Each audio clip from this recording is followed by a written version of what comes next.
सहनावतु सहनौ भुनक्तु सह वीर्यं करवावहै तेजस्विनावधीतमस्तु मा विद्विषावहै। ओम शांति शांति शांति। सदाशिव समारम्भां शंकराचार्य मध्यमाम् अस्मदाचार्य पर्यन्तां वन्दे गुरुपरम्पराम्। अज्ञानतिमिरान्धस्य ज्ञानाञ्जनशलाकया चक्षुरुन्मीलितं येन तस्मै श्री गुरवे नमः। तस्मै श्री गुरवे नमः। ध्यान श्लोक पाठ करते हैं। ओम पार्थाय प्रतिबोधितां भगवता नारायणेन स्वयं व्यासेन ग्रथितां पुराणमुनिना मध्ये महाभारतम्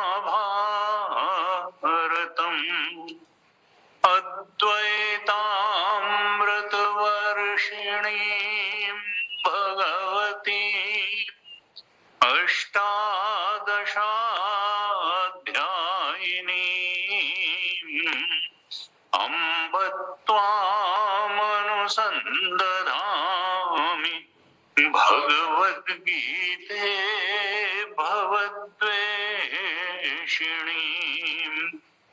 नमोऽस्तु ते व्यासविशालबुद्धे पुल्लार्विन्दायतु पत्रनेत्र येन त्वया भारततैलपूर्णः प्रज्वालितो ज्ञानमयः प्रदीपः प्रपन्नपारिजाताय स्तोत्रवेत्रैकपाणये ज्ञानमुद्राय कृष्णाय गीतामृतदुहे नमः। सर्वोपनिषदो गावो दोग्धा गोपालनन्दनः पार्थो वत्सः सुधीर्भोक्ता दुग्धं गीतामृतं महत्। वसुदेवसुतं देवं कंसचाणूरमर्दनम् देवकी परमानन्दम् कृष्णं वन्दे जगद्गुरुम्। कृष्णं वन्दे जगद्गुरुम्।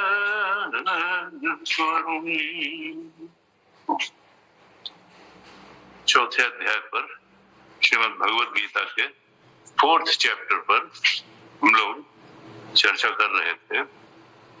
करीब करीब अंतिम श्लोकों पर चर्चा चल रही है, तो थोड़ा पाठ कर लेते हैं श्लोकों का, फिर चर्चा करते हैं। श्लोक संख्या 33 से पाठ करेंगे, फिर चर्चा करते हैं। आप दोहराइए। श्रेयान् द्रव्यमयाद्यज्ञात्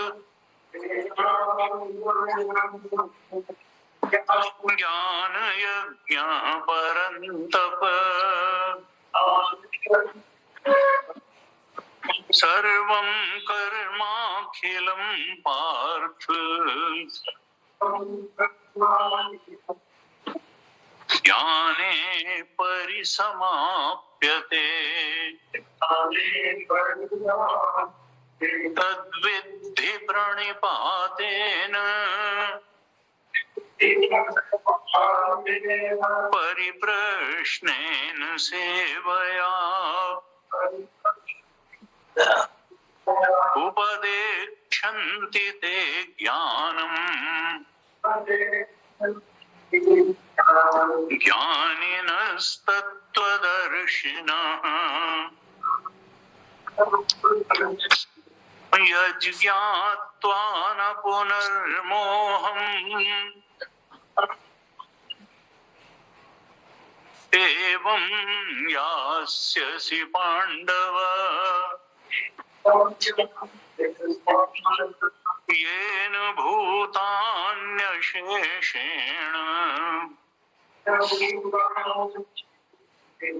द्रक्ष्यस्यात्मन्यथो मयि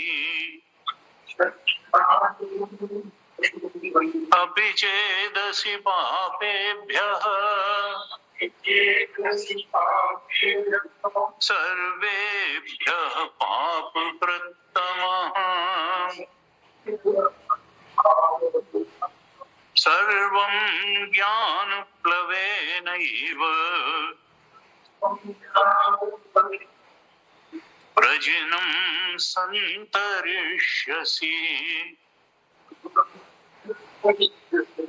यथैधांसि समिद्धोऽग्निः भस्मसात् कुरुतेऽर्जुन ज्ञानाग्निः सर्वकर्माणि भस्मसात् कुरुते तथा न हि ज्ञानेन सदृशम् पवित्रमिह विद्यते तत्स्वयं योग संसिद्धः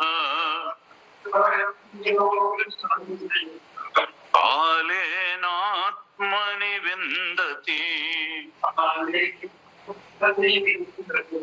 श्रद्धावान् लभते ज्ञानम् तत्परः संयतेन्द्रियः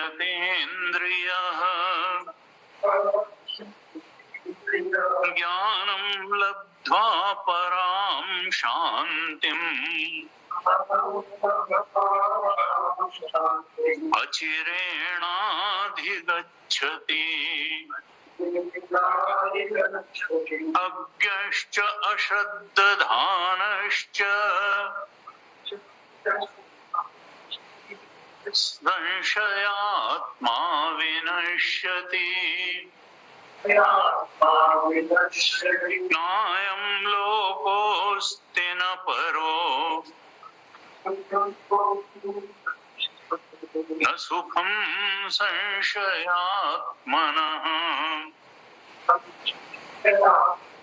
योग संन्यस्त कर्माणम्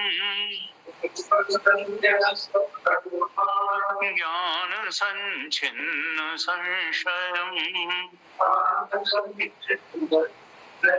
आत्मवन्तं न कर्माणि निबध्नन्ति धनञ्जय तस्मादज्ञानसम्भूतम्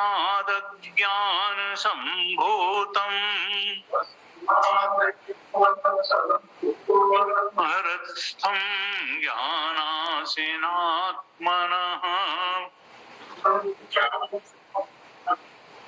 क्षित्वैनं संशयं योगम्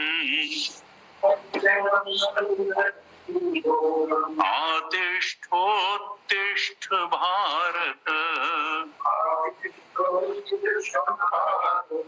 आतिष्ठोत्तिष्ठ भारत।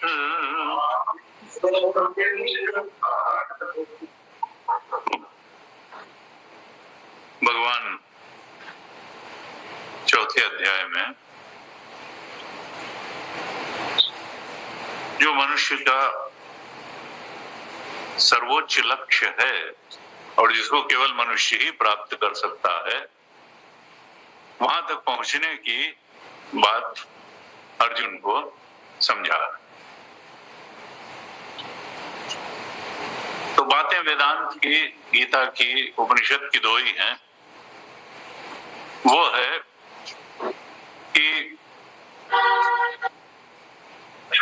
लक्ष्य तो एक ही है, उसके मार्ग के रूप में दो चरण जरूर है।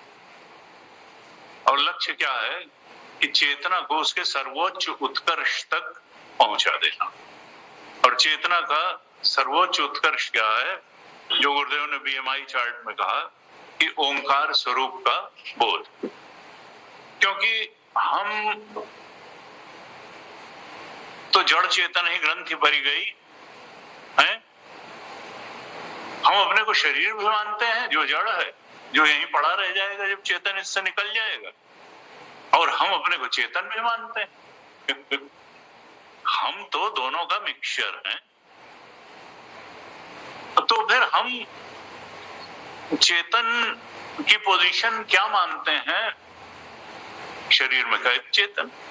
हम अपने को ओंकार की जगह PFT मानते हैं कि हम परसीवर, फीलर, थिंकर हैं किस चीज के, ऑब्जेक्ट, इमोशन, थॉट के, और हम कैद हैं बॉडी, माइंड, इंटेलेक्ट में। हम तो इंटेलेक्ट को ही चेतन मानते हैं, हम तो माइंड को ही चेतन मानते हैं, हम तो बॉडी को ही चेतन मानते हैं। जबकि वास्तविकता यह है कि चेतनता जो है वो तो ओंकार स्वरूप से आ रही है, वासनाओं से छन छन के आ रही है। वासनाओं के कारण ये BMI सृजित हुआ है और हमारे अहंकार ने सृजित किया है। ये PFT भी वासनाओं के कारण एग्जिस्टेंस में आया है, और समस्त जीवों की वासनाओं के कारण ये संसार क्रिएट हुआ है। तो इस सब जंजाल, ओंकार के अलावा जो कुछ जंजाल है, अनात्म है, वो जड़ है। और वो किस कारण से है? वो है वासनाओं के कारण। वासना कहें या दूसरे शब्दों में कारण शरीर कहें या इच्छाएं कहें, यानी हमारा ये जो जड़ और चेतन का मिक्सचर हमारा अस्तित्व है, ये मिक्सचर के मूल में बैठी हुई जो चीज है वो है इच्छाएं या वासनाएं। और वास्तविकता क्या है? ओंकार, जिसको ब्रह्म कहा, जिसको आत्मा कहा, जिसको शुद्ध चेतन कहा, जिसको ज्ञान स्वरूप कहा, जिसको आत्म स्वरूप कहा, जिसको सत्य स्वरूप कहा, जिसको आनंद स्वरूप कहा, सच्चिदानंद कहा। तो लक्ष्य तो वेदांत का, गीता का, उपनिषद का एक ही है कि अपने उस सत स्वरूप, चेतन स्वरूप, आनंद स्वरूप, ओंकार स्वरूप के बोध को दृढ़ता से समझ लेना, जान लेना, पहचान लेना, अनुभव कर लेना और उसी में प्रतिष्ठित हो जाना। यही रियलाइजेशन है, यही सेल्फ रिकॉग्निशन है, यही ब्रह्म बोध है, यही आत्मबोध है। लेकिन अब दो तरफ हमारा अस्तित्व खींचता है। गीता कहती है आत्मबोध की तरफ बढ़ो, और हम कहते हैं हमारी जो कारण शरीर वासनाएं हैं वो हमको कहां डिक्टेट करती हैं कि तुम संसार भोग की तरफ बढ़ो। अब वासनाएं कहती है संसार भोग सत्य है, संसार सत्य है, संसार भोग सत्य है और संसार भोग का सुख सत्य है। और गीता कहती नहीं, ओंकार सुख स्वरूप है, ओंकार सत स्वरूप है। न असतो विद्यते भावः न अभावो विद्यते सतः उभयोरपि दृष्टोन्तः अनयोस्तत्व दर्शिभिः। दूसरे अध्याय में अर्जुन को जैसे ही भगवान ने उपदेश करना शुरू किया तो 16वें श्लोक में ही 11वें श्लोक से उपदेश शुरू किया था दूसरे अध्याय के, और 16वें श्लोक में ही भगवान ने बिल्कुल जो बम गोला था उसको दाग दिया कि देखो अर्जुन, असत का कोई एग्जिस्टेंस ही नहीं है, असत का कोई भाव नहीं होता है। और ये वी से लेकर के ओईटी तक क्या है, ये असत है, वासनाओं की उपज है। सत तो ओंकार है, केवल शुद्ध चेतन ही सत है। और जो ये ग्रंथि है जड़ता के साथ, जड़ ही जब है तो ये असत है। ना असतो विद्यते भाव, असत का कोई भाव यानी एग्जिस्टेंस नहीं है, और न अभावो विद्यते सतः, और सत का कभी अभाव नहीं होता है। हम मर भी जाएंगे, ये शरीर छूट जाएगा, अगर ज्ञान से वासनाएं मिट भी जाएंगी, बॉडी माइंड इंटेलेक्ट की कोई जरूरत नहीं रह जाएगी, ओईटी चला जाएगा, तो ऐसा नहीं कि हम चले जाएंगे। ना अभावो विद्यते, जो सत है हमारा शुद्ध चेतन, वो न पैदा हुआ है न मरेगा, और जो पैदा हुआ है वो मरेगा जरूर, वो मरेगा जरूर। क्यों? क्योंकि वो असल में अभी भी मरा हुआ है, हम जबरदस्ती में उसको जिंदा मान करके उससे चिपके हुए हैं। असल में जितना अनात्म है वो असत भी है और दुखद भी है। हमने कई बार कोट किया 9वें अध्याय के, भगवान ने 9वें अध्याय के 33वें श्लोक की दूसरी लाइन में कहा, ये जितना असत है, लोक है, ये अनित्यम ही नहीं असुखम भी है। अनित्यम असुखम लोकम, तो फिर करें क्या? इमम प्राप्य, ओंकार स्वरूप के बोध में भजस्व माम का मतलब क्या है? अपने शुद्ध चेतन स्वरूप में दृढ़ता से स्थिर हो जाओ। इमम प्राप्य भजस्व माम, यानी वो सब साधना करो कर्मयोग की, ज्ञान योग की, जिससे तुम जान लो कि तुम्हारा स्वरूप सच्चिदानंद स्वरूप है, शुद्ध चेतन है, ओंकार स्वरूप है, और वी से लेके ओईटी तक जो भी है वो असत है, अनित्य है और असुखम भी है। ये सब ज्ञान बाध्य है। जिस दिन सच्चे स्वरूप का ज्ञान हुआ ये सब चला जाए। अब इसके दो चरण हैं, साधना क्या करें? क्योंकि हमारी वासनाएं, जन्म जन्मांतर से बैठी हुई जो वासनाएं हैं या कारण शरीर है, वो तो कहेगा कि हम शरीर में आए ही इच्छाओं की पूर्ति करने के लिए,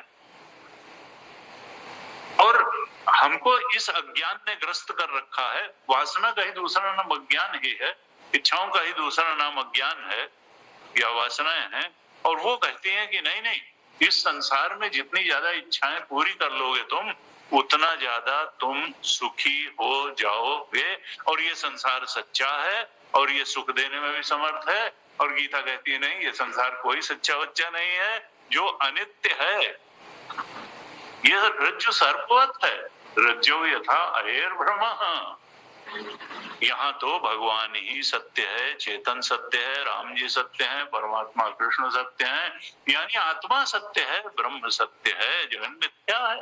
ये दिखता है, हर दिखने वाली चीज का रियल एग्जिस्टेंस हो, ये नहीं नीलिमा भी दिखती है तो नीलिमा कहीं है, मृगमरीचिका में जल दिखता है तो जल कहीं है, सूरज छोटा दिखता है तो क्या सूरज छोटा है, क्या सूरज का उदय और अस्त दिखता है तो क्या सूरज तो स्थिर है, तुम्हें उदय अस्त। तो दिखने वाली चीज नहीं कि तुमने कहा जो इंद्रिय प्रत्यक्ष है वो सब सत्य है, नहीं नहीं। अतीन्द्रिय विषयों में उपनिषद ही परम प्रमाण है, गीता ही परम प्रमाण है। इस जीवन के पहले, इस देह के पहले क्या था, बाद में क्या होगा, कोई सत्ता है जो इस सृष्टि को चला नहीं रही है या नहीं चला रही है, कोई समष्टि चेतन है कि नहीं है, हम समष्टि चेतन से अलग व्यष्टि चेतन है, या हम भी समष्टि चेतन ही हैं। हम भूल से बीएमआई से आइडेंटिफिकेशन तादात्म्य करके अपने को व्यष्टि चेतन मानने की भूल किए बैठे हैं, चेतन के टुकड़े। तो ये चीजें जो है गीता जी चाहती हैं कि हम अपने कृष्णत्व को पहचान लें। चौथे अध्याय के ही 14 श्लोक में भगवान ने कहा था, क्या कहा था, न माम कर्माणि लिम्पन्ति। 4:14 में भगवान बहुत पहले ही बता चुके हैं कि न माम कर्माणि लिम्पन्ति, न में कर्म फले स्पृहा, मुझे कर्म बांधते नहीं हैं। हमको तो कर्म बांधते हैं, हम तो बंधने के लिए ही कर्म करते हैं। किससे? फल के भोग से बंधने के लिए, फल पाने के लिए कर्म कर, फल ही तो बांधता है। और जब फल बांधता है तो कर्म भी बांधता है, फिर इच्छा भी बांधती है। अविद्या कामना कर्म, पहले तो अविद्या होती है क्योंकि हम सुख स्वरूप आत्मा को जानते नहीं, इसलिए सुख पाने की इच्छा होती है, और तब फिर कामना होती है, अविद्या के बाद कामना, फिर हम कर्म करते हैं, और तब अनुकूल परिस्थिति मिलती है तो हमको लगता है सुख का भोग कर लें, उससे फिर वासना बनती है, वासना से फिर इच्छा, इच्छा से फिर कर्म, कर्म से फिर परिस्थिति, परिस्थिति, इसी में जो है फिरत सदा माया कर फेरा, काल कर्म स्वभाव गुण घेरा, चलता रहता है जीव। भगवान कहते हैं नमाम कर्म, मुझे लिप्त नहीं करते हैं कर्म। क्यों? क्योंकि मेरे अंदर ईगो नाम की चीज नहीं है, मैं इच्छाओं में कैद चेतन नहीं हूँ। मैं तो सच्चिदानंद स्वरूप जब एक शरीर में आता हूँ तब भी मैं जानता हूँ कि ये शरीर लीला मात्र के लिए है, मैं तो अभी भी ब्रह्म स्वरूप ही हूँ। ये माया मनुष्यम हरिम, तुलसी बाबा कहा सुंदरकांड के कि माया मानुष रूपिणो, वो माया से मनुष्य रूप में, संभवामी आत्म माया, भगवान अपनी माया को नियंत्रण में लेके एक शरीर बना लेते। हम कर्म के भोग के लिए मजबूर होकर के ढकेले जाकर के एक शरीर में आते हैं। भगवान चाहे तो हम तो भक्तों पर कृपा करके, वो जानते हैं भाई, हम नहीं जानते कि हम ओंकार से। कहा नमाम कर्माणि लिप्यन्ति, मुझे कर्म नहीं लिप्त करते हैं क्योंकि मैं इच्छाओं में कैद अहंकार चेतन नहीं हूँ, मैं बीएमआई में कैद चेतन नहीं हूँ, मैं परसीवर फीलर थिंकर नहीं हो जाता, मैं ओईटी से तादाद में नहीं कर लेता, मैं तो अनअटैच्ड कॉन्शियसनेस खेल करके चला जाता हूँ। जैसे कोई नर्तक कोई ड्रामा करे स्टेज पे तो वो जानता है हमारी ओरिजिनलिटी क्या है, ये तो रोल है, ऐसी ऐसी हमने वेशभूषा करी है, ऐसे डायलॉग बोल रहे हैं, लेकिन हम तो कुछ और। पर हम हमारे अंदर कर्म लिप्त नहीं करते क्योंकि तृष्णा का अभाव है। मैं किसी तृष्णा के कारण शरीर नहीं धारण करता हूं, और न तो मुझे अहंकार है। तृष्णा के परे हूं, अहंकार के परे हूं, न में कर्म फले स्पृहा, कर्म फल की स्पृहा लॉन्गिंग मुझे नहीं है। मैं कर्म फल प्राप्त करने के लिए कर्म करने नहीं आया हूं कि हमारे जो है हमारी लोग पूजा करेंगे और हम जो है फिर सब भगवान भगवान भगवान और रसलीला और ये सब मुझे क्या, मुझे तो मालूम है ये सब तो नाटक हो रहा है। न वही कर्म फले स्पृहा, मेरे लिए कोई लॉन्गिंग की बात ही नहीं है, स्पृहा नहीं है, लालसा नहीं है, तृष्णा नहीं है।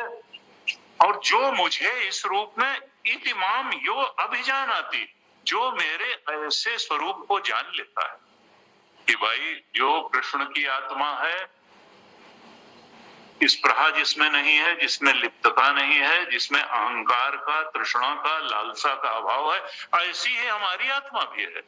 लेकिन वासना के दबाव में हम तो इच्छा में कैद चेतन के रूप में अनुभव कर लेते हैं, हमें संसार के विषयों की, भोगों की लालसा भी हो जाती है, तृष्णा भी हो जाती है। यही हमारे बंधन का कारण है, यही बॉन्डेज है।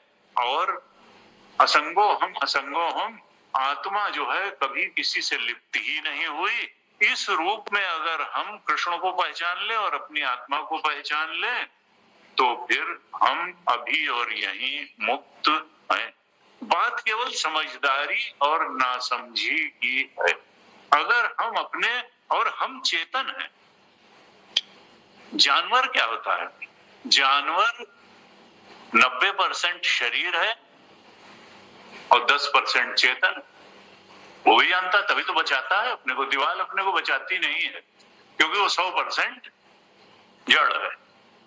उसमें 4 ईंटा जोड़ना और हो तो जोड़ दो, और 4 ईंटा घटाना हो घटा दो, चाहे उसको फावड़ा मारो, उस पर कोई फर्क नहीं। जानवर ऐसा नहीं है। जानवर को गर्मी लगेगी, उसको डंडा मारोगे भागेगा, बस इतना ही है। अब मनुष्यों में बहुत अंतर है क्योंकि मनुष्य में बुद्धि आ गई। जानवर में बहुत प्रिमिटिव टाइप की बुद्धि है। गाय को हरा चारा दिखाओगे आ जाएगी, डंडा दिखाओगे तो चली जाएगी, इतनी बुद्धि है। लेकिन मनुष्य तो 2 साल के बाद की भी बात सोच लेता है। 6 महीने बाद क्या खाएंगे, रिटायरमेंट के बाद कैसे चलेगा, पहले कैसे चलेगा, इस जीवन के बाद थोड़े साथ जाएगा तो थोड़ा भाई ठीक काम भी करते रहो, कुछ गड़बड़ ना करो। और पहले क्या था वो भी सोचता है, भगवान है कि नहीं है, कृपा का क्या महत्व है जीवन में, कर्म का क्या महत्व है, कर्म का परिणाम आ जाता है, 10 दिन बाद आता है, 3 जन्म बाद। ये तो पता नहीं क्या क्या सोचता है। बुद्धि बहुत इसकी विकसित है। तो ये जो है, और मनुष्य में बुद्धि का मतलब चेतना। मनुष्य में हम नहीं कह सकते हैं कि शरीर कितना है और चेतना कितनी है। मनुष्यों में बहुत अंतर है। एक व्यक्ति 40% चेतन और 60% शरीर हो सकता है, और एक व्यक्ति 80% चेतन और 20% शरीर हो सकता है। और मुक्ति क्या है? जब हम जान लें कि हम 100% चेतन ही हैं। ये शरीर तो एक आवरण टाइप की चीज है, इसका ये तो हमारी इच्छाओं की उपज है, वासनाओं की उपज है। न असतो विद्यते भावः, ये असत भी है, दुखद भी है, अनात्म भी है, और हमारा तो इससे कुछ लेना देना ही नहीं है। ये तो एक उपकरण है, ये एक टूल है, ये तो साधन धाम मोक्ष कर द्वारा है। और मोक्ष अगर हमने इससे पा लिया तो फिर इसकी कोई अब जरूरत नहीं है, न इस शरीर की जरूरत है। बांटने के लिए जरूरत है, गुरुदेव ने जैसे बांटा, लेकिन अब अगले शरीर की कोई जरूरत नहीं है, क्योंकि जो काम था ओंकार स्वरूप का वो तो पूरा हो गया। तो अब तो प्रारब्ध पर्यंत ये शरीर चलेगा, और इसलिए कि जो बोध ज्ञानी ने प्राप्त किया उसको बांटने के लिए, जैसे परमात्मा अवतार लेकर के आते हैं भक्तों को दिशा दिखाने के लिए, बांटने के लिए, उनकी चेतना को 100% बनाने के लिए, वो मार्ग दिखाने के लिए, गीता बोलने के लिए कि देखो कर्मयोग के रास्ते चलो और फिर ज्ञान योग के रास्ते चलो, और तुम अपनी चेतना को का उत्कर्ष वहां तक कर लो जिससे ऊपर फिर 100% से ऊपर तो कुछ होता नहीं है। तो चेतना को 100% तुम जान लो कि तुम चेतना हो। ये शरीर बोध से तुम शरीर को एक टूल के रूप में, साधन के रूप में रखो, इसको साध्य के रूप में न रखो कि इस शरीर को सजाना है, संवारना है, संभालना है। और इसको क्यों?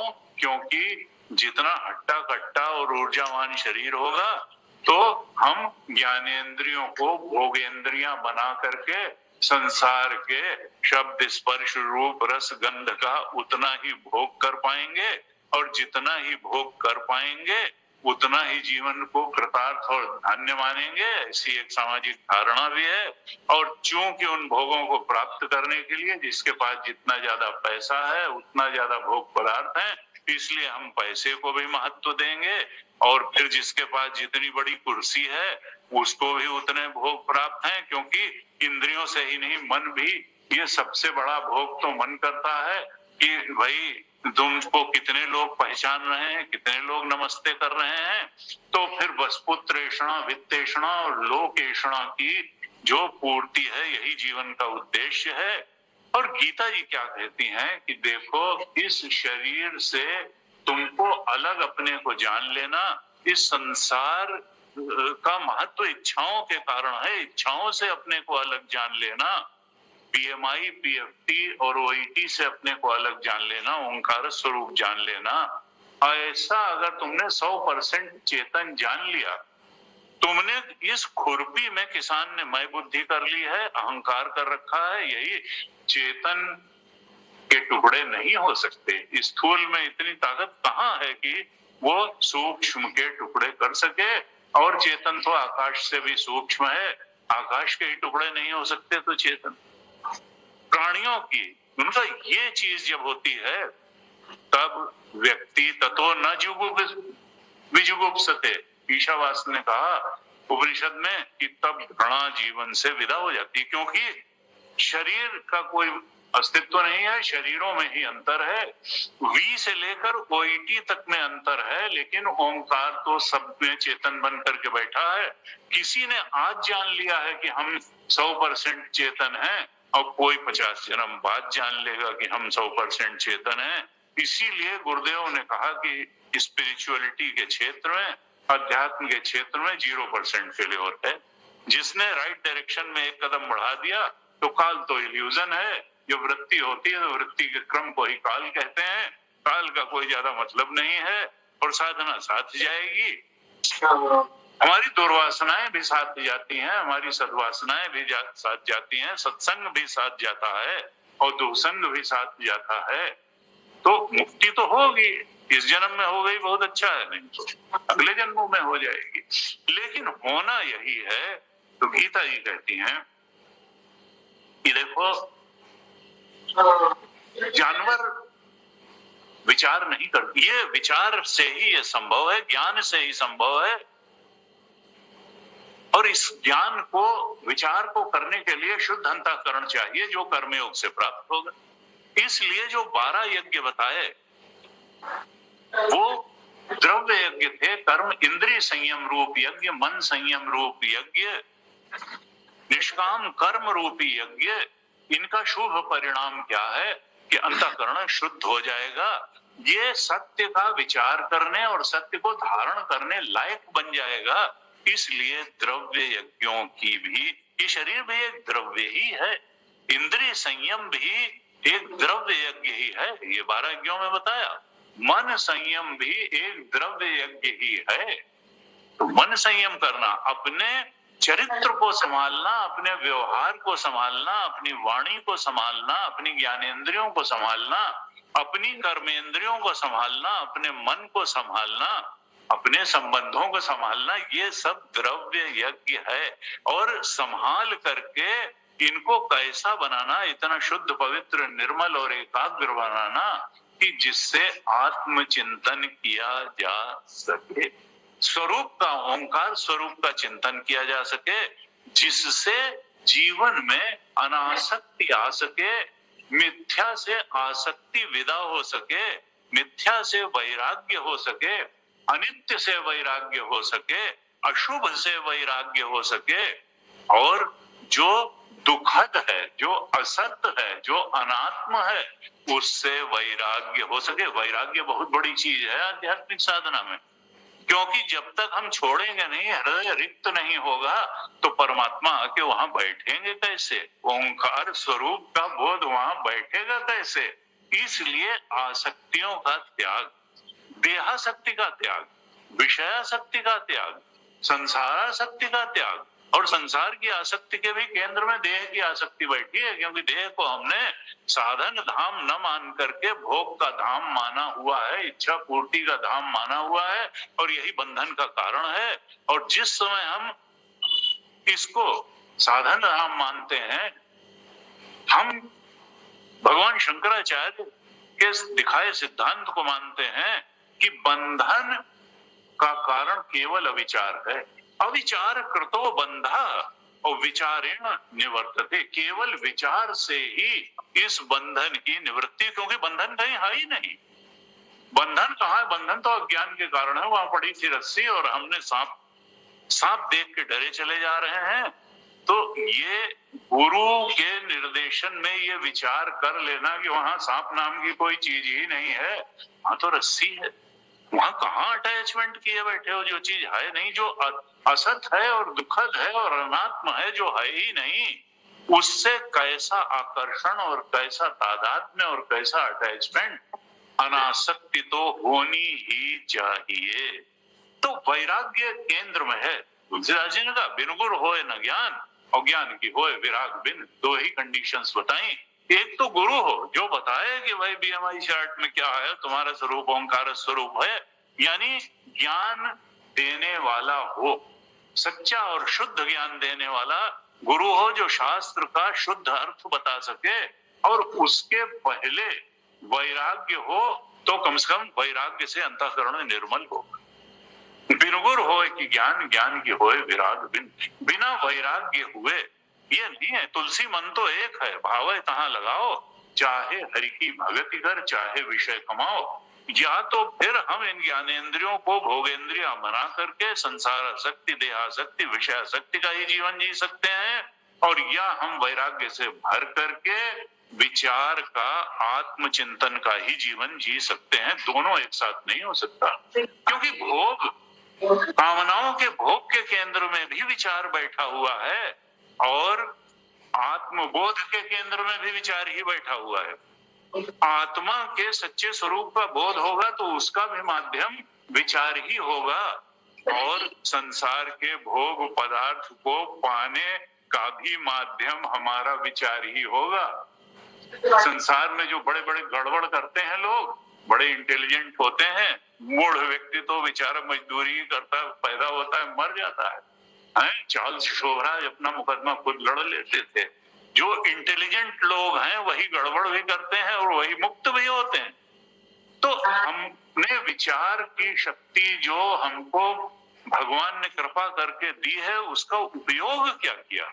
हमने भोग पदार्थ इकट्ठे करने के लिए विचार शक्ति का उपयोग किया, या हमने अपने ओंकार स्वरूप, आत्म स्वरूप के बोध के लिए विचार शक्ति का उपयोग किया?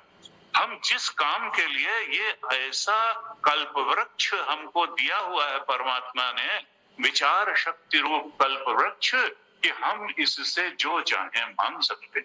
हम संसार के भोग पदार्थ भी जितने चाहे इस विचार शक्ति का उपयोग करके पा सकते हैं, और हम आत्मबोध रूपी मुक्ति भी इसी विचार शक्ति से प्राप्त कर सकते हैं। क्योंकि ये विचार गलत दिशा में चला जाए, संसार को ही बहुत बड़ी चीज मानने लगे, भोगों को ही, तो बंधन और जकड़ता चला जाएगा, और इसी विचार से हम अनासक्ति वैराग्य प्राप्त करके मुक्ति का सच्चा आनंद भी ले सकते हैं। तो भगवान शंकराचार्य ने कहा, और विचार सब लोग कर ही रहे हैं। पूरी जागृत अवस्था और पूरी स्वप्न अवस्था में वृत्ति चलती रहती है, विचार चलता रहता है। लेकिन अब सवाल यह है कि विचार हमको ले कहां? गुरुदेव ने कहा quantity, quality and direction of thoughts, ये हमारी आध्यात्मिक यात्रा और सांसारिक यात्रा का नियामक होता है। तीन चीजें, थॉट्स ही है नियामक, लेकिन उनकी क्वालिटी क्या है, क्वांटिटी क्या है, और डायरेक्शन क्या है? क्वालिटी ऑफ थॉट्स इतनी महत्वपूर्ण, वो गीता की छांव में, गुरुदेव के उपदेशों की छांव में बैठ करके विचार हो रहा है, या भोगों की और आसक्तियों की, संसार की बातों की छांव में बैठ करके विचार हो रहा है? हमारे अंदर महत्व बुद्धि किसकी है, संसार की कि भगवान की? तो कहा क्वालिटी ऑफ थॉट, और फिर क्वांटिटी। देखिए, जब बहुत ज्यादा विचार होते हैं तो भटकाने वाले विचार होते हैं। तो हमारे विचार एकाग्र हो, बहुत ज्यादा ना हो, क्योंकि फिर वो आदमी टेंशन में आता है। जब टेंशन होता है, बहुत ज्यादा विचार होते हैं और अनर्गल विचार होते हैं, विचारों पर कोई नियंत्रण नहीं होता है, तो फिर व्यक्ति तनाव महसूस करता है। विचार इतना तनाव दे सकता है, गलत बातों का विचार इतना तनाव दे सकता है कि वो आत्महत्या तक कर लेते हैं, बड़े बड़े सक्सेसफुल लोग। इसलिए ये नहीं मानना चाहिए कि शरीर बहुत तगड़ा होगा तो हमारा सब कुछ ठीक होगा। बड़ा बड़ा बैंक बैलेंस वाले, बड़े बड़े तगड़े शरीर वाले, और उनको लगता है कि अब जिंदगी जीने लायक नहीं। तो शरीर कितना तगड़ा है, शरीर की स्थिति क्या है, ये उतनी मैटर नहीं करती, क्योंकि हम शरीर है ही नहीं। मैटर क्या करता है कि हमारी चेतना की स्थिति क्या है। अगर चेतना संभली हुई है, कोई आत्महत्या नहीं करेगा, कोई दुख की परिस्थिति होने पर भी दुखी नहीं होगा। चेतना संभली रहनी चाहिए। चेतना शरीर से बहुत ज्यादा महत्वपूर्ण है, और हम चेतना को संभालने के लिए कम समय देते हैं। हम बाथरूम की टाइल और टोटी संभालने के लिए ज्यादा समय। तो जो है ये अप्रोच जो है बदलना पड़ेगा। गुरु और शास्त्र गीता के शरण में जाकर के चेतना को संभालते संभालते इतना संभालना है कि हम जान लें कि चेतना ही हम हैं। हम 100% चेतन हैं। जानवर 10% चेतन और 90% शरीर होगा। हम अपने को चैतन्य बोध, अपने चेतना होने के बोध को बढ़ाते बढ़ाते 100% तक मान लें कि शरीर तो एक उपकरण है और हम तो 100% चेतन है। भगवान यही चाहते हैं, गीता यही चाहती है। और ये कैसे होगा? पहले अंतःकरण शुद्ध हो जाए द्रव्य यज्ञ से या कर्म यज्ञ से। क्योंकि क्या होता है, और इसके लिए चैरिटी बिगिंस एट होम। कर्मयोग है क्या कि हम संसार को भगवान का स्वरूप मान करके अष्टमूर्ति व्रत देव पूजनम, उपदेश सार में रमण महर्षि ने कहा, इस संसार को भगवत स्वरूप मान करके इसकी सेवा करना। सेवा हम किसकी कर सकते हैं? जिससे प्रेम करें। और बहुत सारे लोगों की स्थिति क्या होती है कि उनको संसार में प्रेम करने लायक कोई मनुष्य, कोई स्त्री, कोई पुरुष मिल ही नहीं पाता। मिल ही नहीं पाता। क्यों? क्योंकि वो कहते हैं हमने तो प्रेम किया और उसने तो ऐसा एहसान फरामोश निकला कि बदले में हमको धोखे के अलावा कुछ दिया ही नहीं। तो बहुत सारे लोग ऐसे होते हैं जिनको इस संसार में प्रेम करने लायक कोई व्यक्ति समझ में ही नहीं आता। तो किसी ने कहा ऐसे लोग फिर क्या करते हैं? उनका ऐसे लोग कुत्ते पालते हैं। ऐसे लोग कुत्ते पालते हैं क्योंकि कुत्ते को आप चांटा भी लगा के सवेरे दफ्तर जाएंगे, डंडा लगा तो वो शाम को उतना ही उछलता कूदता, और पति पत्नी हो सकता है 3 दिन बोले ना। ये कैसी बात हुई? तो अब इसलिए हमारे संतों ने कहा कि जो प्रेम का प्रतिदान चाह करके प्रेम करेगा वो कभी प्रेम नहीं कर पाएगा। प्रेम का प्रतिदान चाह कर रहीमन आप ठगाइए और न ठगिए कोई। आप ठगे सुख होत है और ठगे दुख होए। देखिए मनुष्य स्वार्थी है।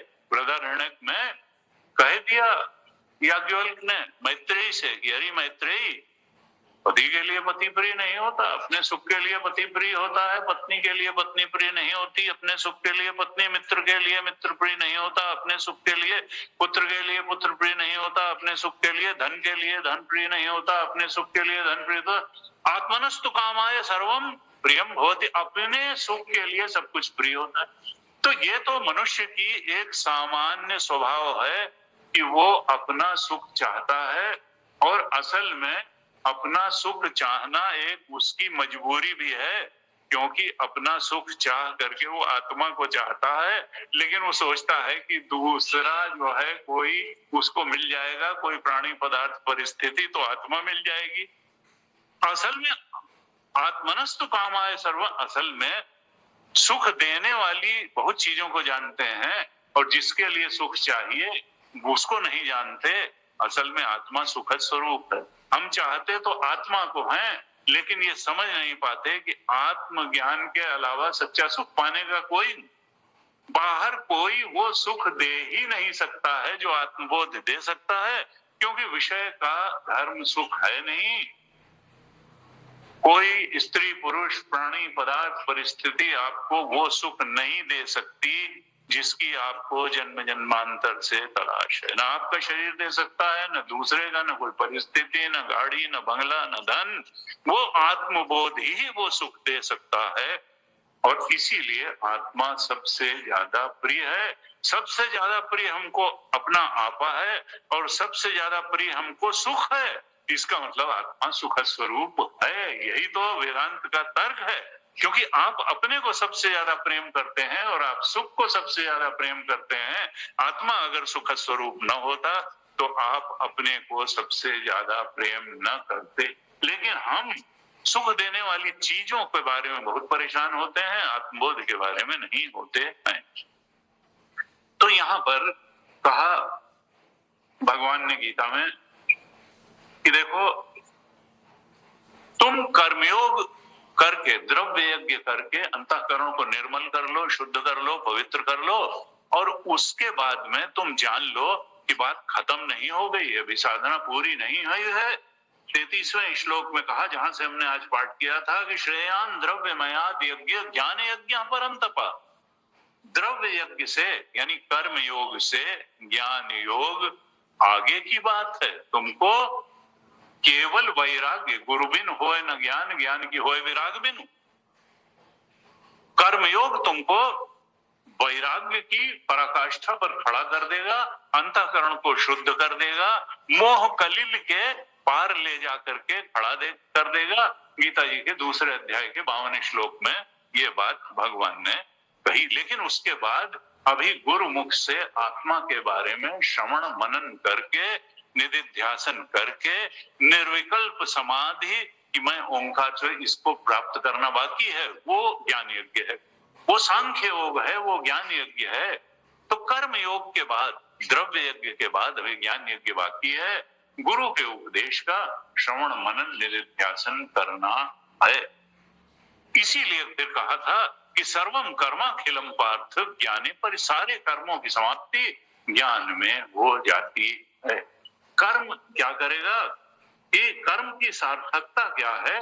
अंतःकरण की शुद्ध, निर्मल, चम चम चमकता हुआ अंतःकरण, सात्विक अंतःकरण, पवित्र अंतःकरण, ये कर्मयोग यहां तक पहुंचा देगा।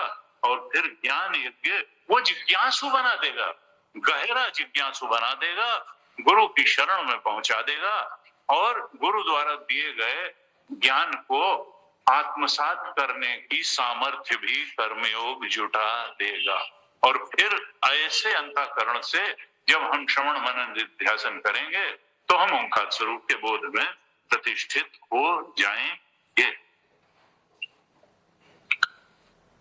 अब इसके बाद हमने 38 श्लोक तक चर्चा करी थी। 4 श्लोक इसके बाद और हैं, 39, 40, 41, 42। अब बीच में ज्ञान यज्ञ की या ज्ञान की स्तुति के श्लोक भगवान ने कहे हैं, वो हमने चर्चा की थी और कहा था कि देखो, चाहे जितना पापी हो, क्योंकि पाप और पुण्य ये भी माया के ही क्षेत्र में है, धर्म और अधर्म भी माया के क्षेत्र में है। यद्यपि धर्म के अनुसार आचरण करने पे अंतःकरण शुद्ध होता है, इसलिए ये नहीं कि दोनों माया के क्षेत्र में है तो हम चाहे धर्म करें चाहे अधर्म करें। अंतःकरण शुद्धि का रास्ता धर्म से होकर के जाता है, सद्गुण से होकर के जाता है, सद्व्यवहार। इसीलिए गीता के 16वें अध्याय में दैवी और आसुरी संपद का विश्लेषण किया कि दैवी संपद मुक्त कराने वाले हैं और आसुरी संपद बॉन्डेज को और कसने वाले हैं, लिबरेट करने वाले नहीं है। लेकिन आत्मबोध की दृष्टि से देखने पर आत्मा के अलावा जो कुछ भी है वो सब माया के क्षेत्र में ही है, यानी मिथ्या है, माइक है। सुनो तात माया कृत गुण अरु दोष अनेक, और गुण यह उभय न देखिए ही, देखिए सो अविवेक। जब तक हम अपने को मनुष्य मान के बैठे हैं तब तक तो हमारे लिए सद्गुण और दुर्गुण दोनों का अस्तित्व है, पाप पुण्य का अस्तित्व है, धर्म अधर्म का अस्तित्व है। और हमको पुण्य के मार्ग पर चलना है, हमको धर्म के मार्ग पर चलना है, हमको सद्गुणों के मार्ग पर चलना है। लेकिन भगवान कृष्ण तो कहते हैं धर्म से न भी मरता हो दुर्योधन तो अधर्म से मारो। कहते हैं अंदर घुसा हुआ था वो, उसको जो है स्तंभनी विद्या मालूम थी, जाके तालाब के अंदर घुस गया और फिर ललकारा कि तुम कायर यहां छुपे हुए हो। और तब युधिष्ठिर ने कहा कि देखो हम लोग हैं, तुम कितने कायर हो, हम पांचों में से जिससे चाहो उससे तुम युद्ध करो, और अगर तुम जीत जाओगे तो राज्य तुम्हारा, और हार जाओगे तो फिर क्या हम लोगों का राज्य हो। और उसके अंदर भी कितना क्षत्रियोचित एक ओज, नहीं तो वो कह देता सहदेव से युधिष्ठिर से लड़ेंगे तो राज्य गया। तो उसी समय है कृष्ण ने कहा ये क्या बेवकूफी की बात करते हो, तुम धर्मराज बने हो, धर्म की कोई बात समझ में नहीं आती है, जुए में हार गए पत्नी तक को, लेकिन भाई धर्मराज हमारे। इसीलिए कहा कि ज्ञानी की बात अलग है और धार्मिक की बात अलग है, ये धर्म और अधर्म के ऊपर है आत्मबोध की बात। खैर वो तो कहिए कि वो इतना दम्भी था, घमंडी था, विरोचित था, और उसको था कि मेरी माँ ने तो मेरे पूरे शरीर को वज्र बना दिया है, और इसलिए उसने कहा नहीं भीम ही हमारे जोड़ का है, मैं ये लिंज पिंज लोगों से युद्ध नहीं करूंगा, भीम से ही करूंगा। और उसको मालूम था ये तो हमारा तो वज्र का है, ये लगा। और गदा युद्ध में नियम था कि कमर के नीचे प्रहार मना था, लेकिन फिर कृष्ण ने कहा उनके लिए ये धर्म धर्म नहीं, ये अधर्म का प्रतिनिधित्व तो कर रहा है।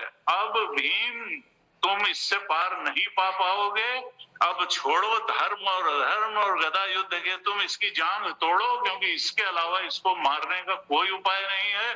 तुम कमर के ऊपर चाहे जितना प्रहार करते रहोगे हारने वाला नहीं है, तुम थक के लस्त पस्त होके। और उसने मारी। तो भगवान के लिए या ज्ञानी, कई बार लोग ज्ञानी पर भी इस तरीके की, आजकल यूट्यूब पे चल रहा है, विवेकानंद मछली क्यों खाते थे, राम कृष्ण, वो इंस्कॉन वाला एक है, उसने कह दिया, उसको इंस्कॉन ने 1 महीने के लिए बैन कर दिया कि तुमको तमीज नहीं है बात करने की महापुरुषों के बारे में। तो उनका वो मछली क्यों खाते थे, और रामकृष्ण परमहंस तंबाकू क्यों खाते थे, और वो तो जो है वीगन होना चाहिए और ये होना चाहिए। तो अब उनके विवेकानंद के जीवन में अनुकरण करने वाली 1000 बातें थी, उनको तो देखा नहीं, बस उनके अंदर जो ऐब था, भाई शरीरदारी है, तो कुछ कल्चरली, अब बंगाल में तो सभी लोग मछली खाते हैं, तो वो मछली खाते थे, तो भाई क्या है, यूरोप में कोई संत होगा तो उसके बचपन से अगर कोई चीज खाई जाती है तो वो वही तो खान पान करेगा। लेकिन नहीं, आदमी जो है निगेटिविटी देखने में ज्यादा, और कहते हैं बड़े से बड़े संत में भी कुछ लोग कहते हैं देखो भाई गौतम बुद्ध ने अंत में मीट खाया ना, उनका कोई वो थी, वो कलिया लेकर के आई और उसी में कुछ हुआ तो उनका जो है अतिसार हो गया और उसमें उनकी डेथ हुई। तो उन्होंने 1000 अच्छी बातें जो की वो तो दिखाई नहीं देती, और जो इस तरीके की कुछ बात है जो कि धर्म के स्थापना के लिए कही, वो जो है तरीका की, भाई जिससे जो बात सीखनी है, जो मुक्ति की बात है, वो तो सीख लो। यहाँ पर भगवान ने ज्ञान की बहुत प्रशंसा की है, क्योंकि समाज में ज्ञान को डिग्रेड करने की एक होड़ है कथाकारों में। गुरुजी कहते थे, भगवान कहते हैं कि ज्ञान के समान पवित्र करने वाला कुछ नहीं है, और कथाकारों में होड़ लगी रहती है कि जैसे जब तक ज्ञान को क्रिटिसाइज न कर लो तब तक उनकी भक्ति जो है वो सिद्ध ही नहीं होती कि वो भक्त हैं। ज्ञान के बिना भक्ति अधूरी है, या वो भक्त पाखंडी है। भगवान ने बहुत स्पष्ट शब्दों में 10वें अध्याय के 10वें 11वें श्लोक में कह दिया कि तेषाम सतत युक्तानाम भजताम प्रीतिपूर्वकम ददामि बुद्धि योगम तम यम माम उपयांति ते तेषामेवानुकंपार्थम अहम अज्ञानजम तमः नाशयामि आत्मभावस्थो ज्ञान दीपेन। मेरा जो सतत स्मरण करने वाला भक्त है, जो हमेशा मुझसे जुड़ा रहता है, और भगवान से जुड़ने का मतलब अपनी आत्मा से, अपने ओंकार स्वरूप से ही जुड़ना है। मूर्ति में बार बार हमारे शास्त्रों में कहा गया, मूर्ति में भगवान की पूजा करते रहो, वो अच्छी बात है, लेकिन वास्तव में जब हर प्राणी के हृदय में बैठी हुई चेतना परमात्म स्वरूप दिखाई देने लगे, तब अब मूर्ति का आलंबन लेकर के पूजा की बहुत आवश्यकता आपको नहीं है। अब तो चेतना ही सबके अंदर बैठी चेतना, अब तो सारा संसार आपको परमात्मा का स्वरूप दिख रहा है। आप मानव मात्र की सेवा परमात्मा के रूप में करिए, क्योंकि जो हमने बात थोड़ी देर पहले, अगर आप प्रतिदान मांग करके प्रेम करेंगे मानवता से तो प्रतिदान मिलेगा नहीं, और आप प्रेम कर नहीं पाएंगे, मानवता से प्रेम नहीं कर पाएंगे तो परमात्मा से क्या प्रेम कर पाएंगे। अगर निस्वार्थ भाव से आप मनुष्य की ही सेवा नहीं कर सकते हैं तो परमात्मा मनुष्य से मानव सेवा ही परमात्मा सेवा है, और तब आपका अंतःकरण शुद्ध कैसे होगा, फिर आप कुत्ता बिल्ली के ही चक्कर में पड़े रहेंगे। तो ये जो है, हम जाने कि हम चेतन हैं, और हम 40% चेतन नहीं, 60% चेतन नहीं, 80% चेतन नहीं, हम तो 100% चेतन हैं, और चेतन ही हैं। चेतन ही इस संसार का सत्य है। तुलसी बाबा ने लिखा, साधो कहीं न जाएगा, रघुपति भगति वारी छालित जल, बिनु प्रयास ही सूझे, और तुलसीदास यह चिद विलास जल, बूझत बूझत बूझे। ये जड़ विलास नहीं है, जड़ तो असल में है ही नहीं। वेदांत कहता है ये तो हमारी आकांक्षा है। भाई सपने में भी तो जड़ सृष्टि भी थी और हम उसको भोगने वाले भी थे, तो क्या वहां कोई जड़ सृष्टि थी? भोगने वाला था, भोग भी रहे थे। जितनी सब भोग वृत्तियां जागृत में होती हैं, सब सपने में थी। वहां भी आकर्षण थे, वहां भी द्वेष थे, वहां भी राग थे, वहां भी भय था, जैसे जागृत में होते हैं। लेकिन क्या वो सच्ची सृष्टि थी? मालूम पड़ा कि सब मन का ही खेल था। तो वेदांत कहता है ये भी मन का ही खेल है। मनोदृश्यमिदं सर्वम यत् किंचित सचराचरम, मनसो ही अमनी भावे द्वैतम नैवोपलभ्यते। जब अमनी भाव ओंकार स्वरूप के 100% चेतन स्वरूप के बोध में स्थित हो जाता है तो ये स्थूल सृष्टि वैसी ही मिथ्या दिखाई दे जाती है, रज्जु सर्पवत दिखाई देती है जैसी सपने की सृष्टि आत्मा में एक खेल थी। ऐसे ही जागृत की सृष्टि भी ओंकार में, ब्रह्म तत्व में, आत्म तत्व में एक खेल है। लेकिन हम उस खेल में फंसे हुए हैं, क्योंकि हमको लगता है कि जो सत्य है उसके बोध में तो कुछ मिलेगा नहीं, या हम एबल नहीं हैं। और साहब खेल खेलने में, इस मिथ्या खेल में फंस के जिन्हें क्या मिल जाएगा, जिन्हें कौन सी तृप्ति मिल जाएगी? उनका भाई हम अतृप्त आत्मा हैं, हम बेचैन आत्मा हैं, हम उदास आत्मा हैं, और हम सोचते हैं इस संसार में वो सामर्थ्य है कि हमारी अशांति दूर कर देगी, अतृप्ति दूर कर देगी, बेचैनी दूर कर देगा ये संसार, और हमारी जो है उदासी दूर कर देगा। वो दूर ही नहीं होगी, जन्म जन्मांतर से नहीं हुई। वो दूर कब होगी? जब हम जानेंगे कि श्रेयान द्रव्यमयाद यज्ञ ज्ञान यज्ञ परंतप, और सर्वम कर्माखिलम पार्थ ज्ञाने परिसमाप्यते। जब ज्ञान स्वरूप आत्मा का बोध होगा फिर सारे कुछ की निवृत्ति हो जाएगी। अब भगवान ने कहा नहीं ज्ञानेन सदृशम पवित्रम हि विद्यते। अगरनाथ जी महाराज कहते थे देखो ये नहीं है कि पहले कर्मयोग सब पूरा हो जाएगा तभी तुम सत्संग में आओगे और गीता सुनोगे। नहीं, गीता का श्रवण करते करते ही अंतःकरण शुद्धि भी हो जाती है। सत्संगत्वे निसंगत्वम, निसंगत्वे निर्मोहत्वम, निर्मोहत्वे निश्चलतत्वम, निश्चलतत्वे जीवन मुक्ति। सत्संग तो असंगता भी ले आता है, वैराग्य भी ले आता है, अंतःकरण की शुद्धि भी कर देता है, और आत्म स्वरूप का बोध भी करा देता है। इसलिए कहा सत्संग से बड़ी कोई साधना नहीं। सत्संग कभी नहीं छोड़ना चाहिए। सच्चा सत्संग ही है जो मनुष्य को सर्वोच्च उपलब्धि तक ले जाकर के खड़ा कर देता है।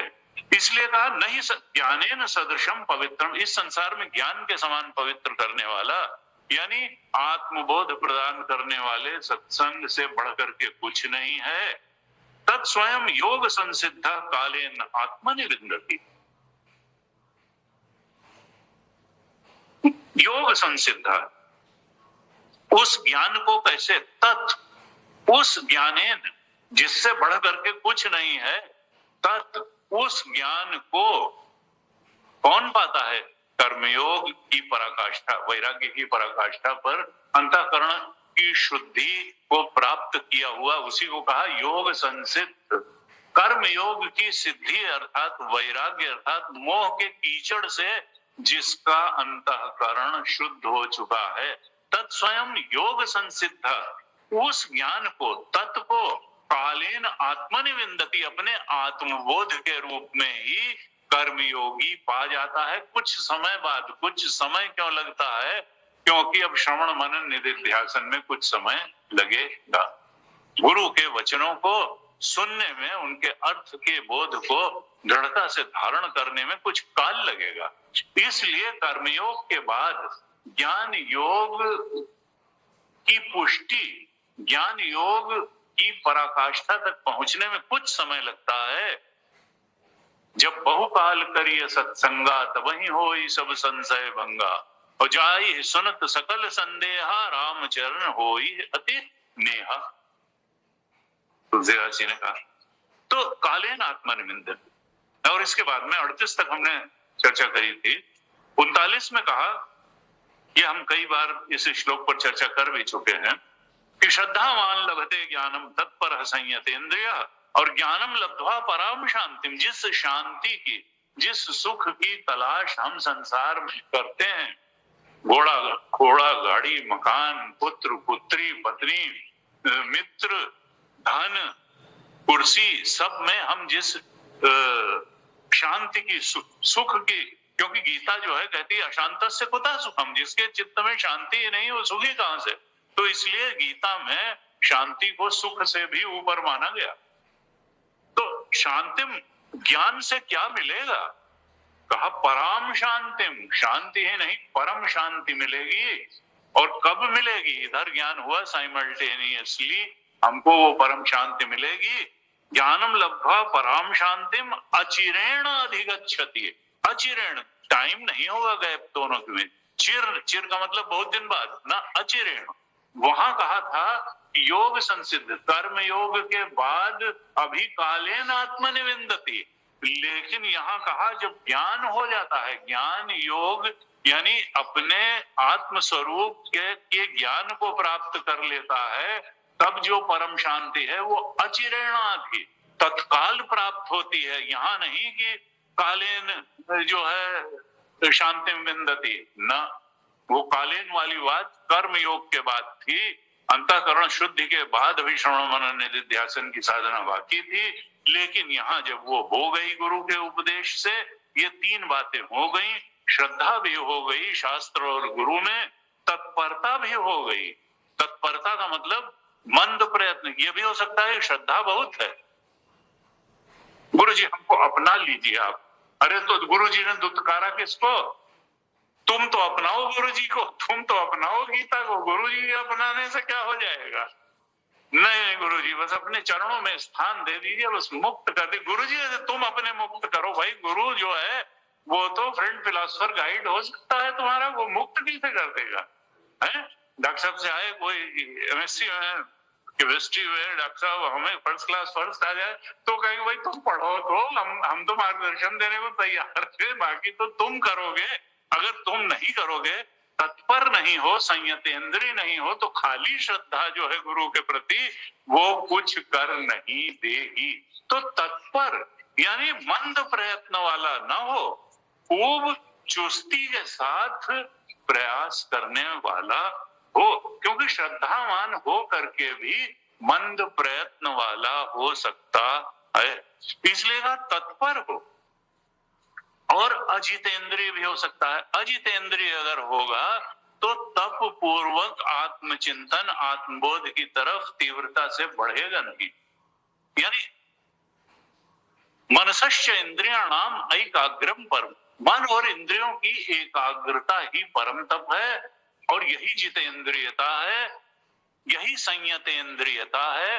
अगर मन और इंद्रियां लक्ष्य निष्ठ हो करके व्यवहार नहीं कर रहे हैं, बरत नहीं रहे हैं, तो फिर भटकी हुई इंद्रियां और भटके हुए मन से 10 तरफ गए हुए मन से आत्मबोध नहीं होगा।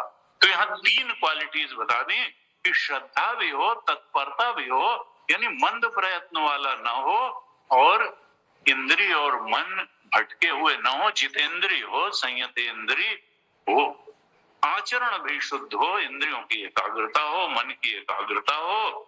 और एक तत्परः का अर्थ और भी निकाला जाता है कि परः वह आत्मा ही सबसे श्रेष्ठ है, सबके परे है, ऐसा उसका निश्चय भी हो।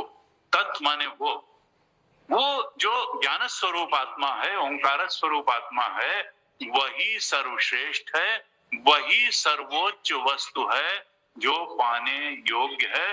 बाकी संसार के साधन हैं, बाकी जिंदगी जीने के तरीके हैं, बाकी इस शरीर को रोटी कपड़ा पोषण देने, मकान देने के, पोषण देने के साधन है, लेकिन जो लक्ष्य है परम, वह ज्ञान स्वरूप आत्मा का बोध ही है।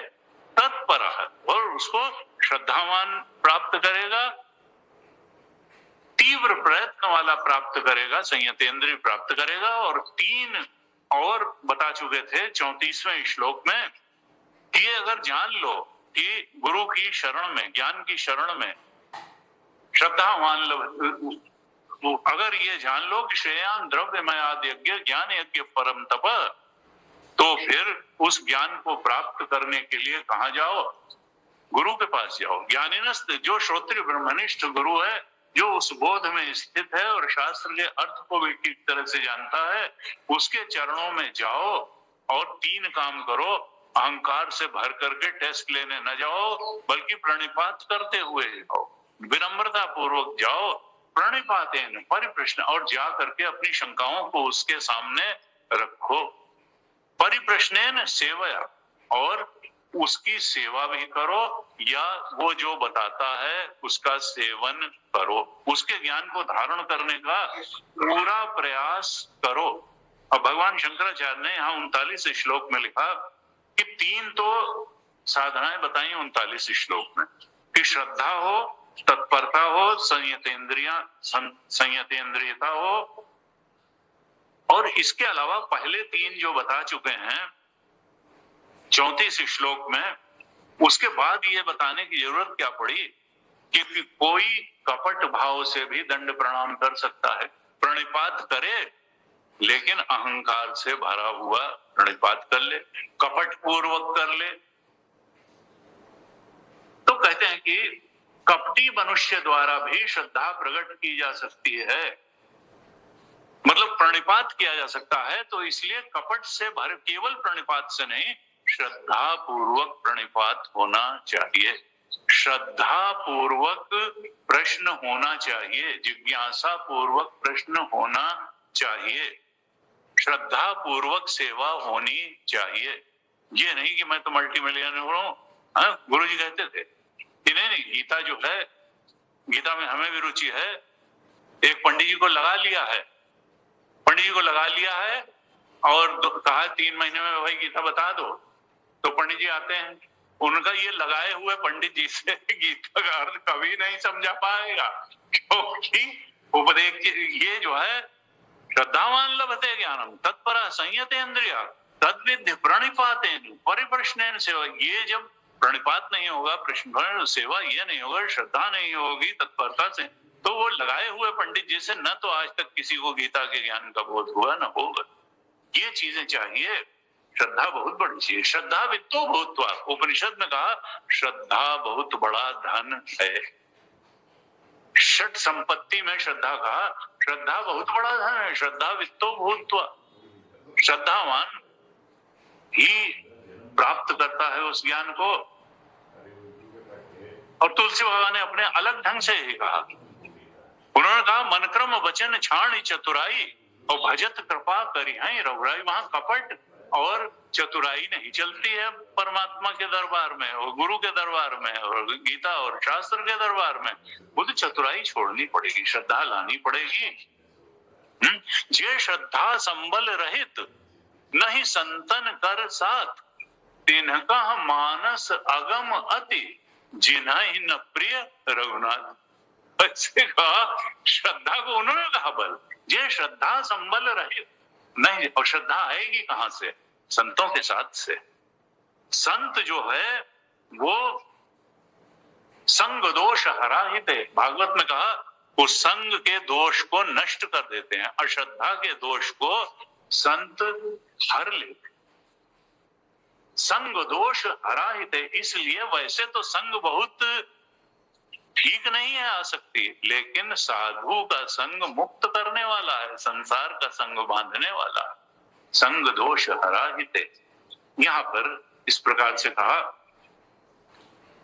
40वें श्लोक में क्या कहते हैं कि, तो यहां भाष्यकार ने 39वें श्लोक के भाष्य में लिखा कि यह एवं भूतः श्रद्धावान तत्पर संयतेन्द्रिय सह अवश्यम ज्ञानम लभते। अगर कोई इस प्रकार का है, श्रद्धावान भी है, तत्पर भी है, संयतेन्द्रिय भी है, तो उसको अवश्य ही आत्मज्ञान हो जाएगा। 139 श्लोक की पहली लाइन यही लिखी भाष्य में।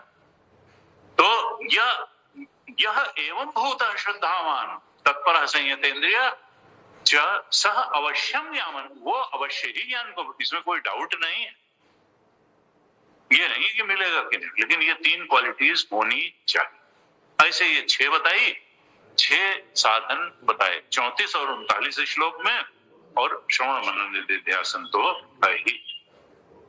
इसके बाद जो श्रद्धा नहीं रखते हैं उनके बारे में 40वें श्लोक में बताया, कहा अज्ञश्च अश्रद्धानश्च संशयात्मा विनश्यति।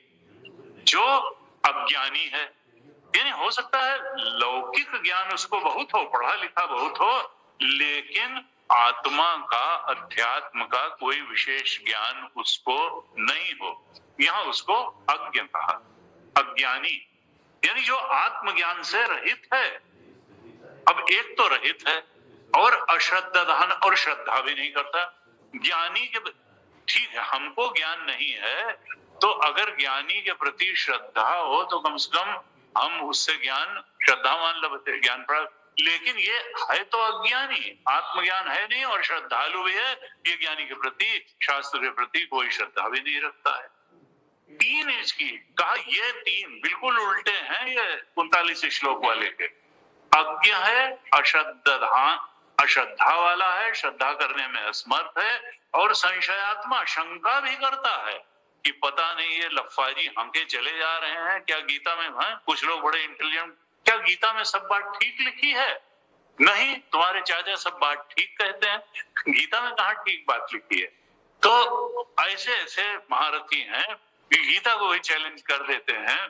कहा अज्ञश्च अश्रद्धानश्च, जो अज्ञानी है, आत्मज्ञान जिसको है नहीं, और ज्ञानी के प्रति, गीता के प्रति श्रद्धा भी नहीं है, और संशय भी करता है, शंका भी करता है, पता नहीं गुरु और शास्त्र ठीक बात बताते भी हैं कि नहीं बताते हैं, हमारे लाभ की बात बता भी रहे हैं कि नहीं बता रहे हैं। संशयात्मा विनश्यति, कहा ये तीनों नाश को प्राप्त हो जाते हैं। नाश को प्राप्त होने का मतलब क्या है कि इस संसार में ही फंसे रहते हैं, बंधन और जकड़ता चला जाता है इच्छाओं का। वो भोगासक्ति, देहासक्ति, संसारासक्ति, इच्छाओं की कैद में ही जीते चले जाते हैं, और वासना का बंधन और बढ़ता चला जाता है बजाय क्षीण होने के। कहा क्यों विनश्यति, क्योंकि न अयम लोक, उनको ये लोक भी नहीं मिलता है। न अयम लोक अस्ति, उनके लिए न ये लोक है, न परलोक है, न परो, और न सुखम, उनको सुख भी नहीं मिलता। ये लोक भी नहीं मिलता, परलोक भी नहीं मिलता है, न इस लोक में सुख मिलता है, न परलोक में सुख मिलता है। क्यों? इसको संशयात्मना, क्योंकि वो हर बात में संदेह करते हैं, हर बात में। कुटिल काक इव सबई डराई, काक भुषुंडी से लोग ऋषि ने कहा मैं तो इतना ऊंचा ज्ञान तुमको दे रहा हूं, कहते हैं कौवे को रोटी भी दो तो वो उड़ जाता है, क्योंकि पत्थर तो नहीं मार रहा है। तो कुटिल काक इव सबई, कुटिल कौवे की तरह से तुम रोटी देने वाले से भी डर रहे हो, जो सर्वोच्च ज्ञान दे रहा है उससे भी डर रहे हो। तो सपदि हो पक्षी चंडाला, जाओ कौवा हो जाओ, जैसा वृत्ति है वैसा ही शरीर होना चाहिए, कौवा हो। तो कहा, यहां कहा कि देखो नष्ट तीनों होते हैं, भगवान ने कहा अज्ञानी भी, आत्म अज्ञानी भी नाश को प्राप्त होता है, अश्रद्धालु भी नाश को प्राप्त होता है, और संशयात्मा भी विनश्यति। लेकिन इन सब में ज्यादा बुरा कौन है? संशयात्मा, क्योंकि अज्ञानी एक दिन ज्ञानी हो सकता है, अश्रद्धालु भी एक दिन, लेकिन अगर वो संशयात्मा है तो फिर मुश्किल है। वो हर जगह शंका करेगा, हर जगह शंका, गुरु पे भी शंका करेगा, शास्त्र पे भी शंका करेगा, वो हर संबंध में शंका करेगा, वो कहीं विश्वास कर ही नहीं पाएगा। भवानी शंकरो वंदे श्रद्धा विश्वास रूपिणो, याभ्याम विना न पश्यन्ति सिद्धा स्वांतस्थम ईश्वरम। श्रद्धा और विश्वास के बिना हृदय में ही वो चेतन बन के बैठा है, लेकिन मालूम नहीं पड़ता है। ये भगवान शंकर और पार्वती का पूजन क्या है? अध्यात्म में अपने अंदर श्रद्धा और विश्वास के बल को बढ़ा लेना, गुरु और शास्त्र में संशय न करके। इसलिए क्यों भगवान ने ये श्लोक कहा कि साधक को संशय नहीं करना चाहिए, बल्कि श्रद्धा करनी चाहिए। किसमें? गुरु और वेदांत के वाक्यों में। गुरु वेदांत वाक्यादिषु विश्वास श्रद्धा, तत्वबोध में यही तो कहा। और विवेक चूड़ामणि में कहा, तत्वबोध में श्रद्धा की परिभाषा करी कि गुरु वेदांत वाक्यादिषु विश्वास श्रद्धा। गुरु और वेदांत के वाक्यों में विश्वास जो है वही श्रद्धा है। और विवेक चूड़ामणि में क्या कहा? शास्त्रस्य गुरु वाक्यस्य सत्य बुद्ध्यावधारणा। शास्त्र के और गुरु के वाक्यों को सत्य मान करके उनको धारण करना, सा श्रद्धा कथिता सद्भि। सारे संतों द्वारा इसी को श्रद्धा कहा गया है।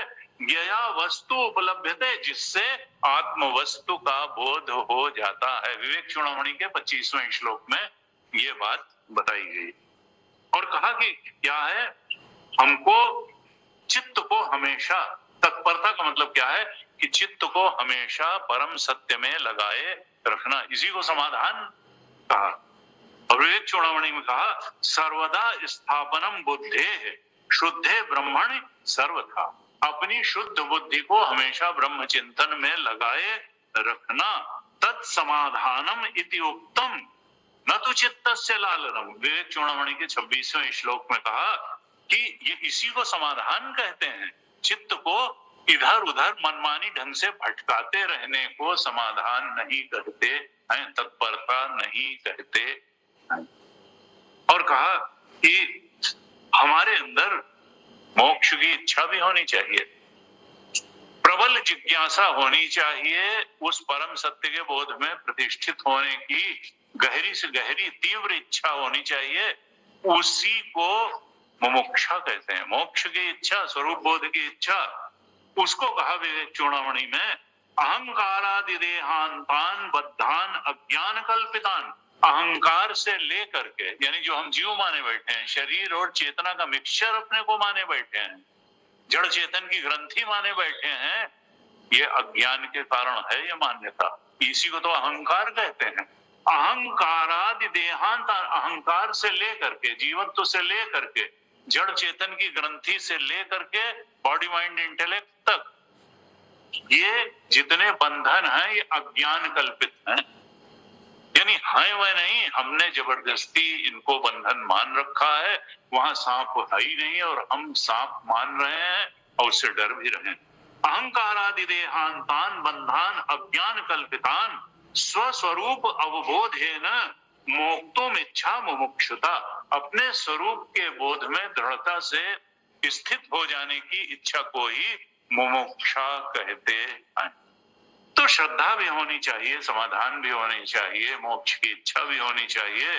अगर ऐसा होगा, और संशय नहीं होना चाहिए, अज्ञान को दूर करने की गहरी अभिप्सा होनी चाहिए, और अज्ञान, इसके लिए फिर श्रद्धा होनी चाहिए, संशय नहीं होना चाहिए, तत्परता संयतेंद्रियता होनी चाहिए, गुरु की शरणागति होनी चाहिए, प्रणिपात परिप्रश्न और सेवया ऐसा अगर होगा तो हम वहां तक निश्चित पहुंच जाएंगे। अब केवल 2 श्लोक बचते हैं, इसके बाद हम उनको अगली कक्षा में लेंगे।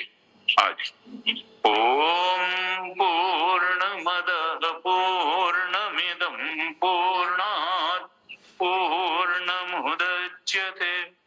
पूर्णस्य पूर्णमादाय पूर्णमेवावशिष्यते। ओम शांति शांति शांति। हरि ओम श्री गुरुभ्यो नमः। हरि ओम।